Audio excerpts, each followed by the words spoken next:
Mais paradoxalement, dur de suivre ce marché des crypto-monnaies, vous allez comprendre pourquoi je vous dis ça.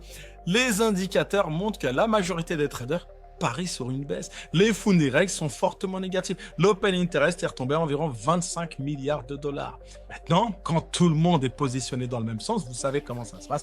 Le marché adore surprendre. Après, ça ne veut absolument pas dire que ça va monter, mais ça veut dire quand même qu'il faut être extrêmement prudent. La volatilité sera probablement très élevée demain. Donc, en conclusion, les amis, on traverse clairement une phase violente, une phase relou du cycle. Beaucoup de leviers ont été nettoyés, la peur est bien installée et le contexte macro n'aide pas. On en a parlé hier.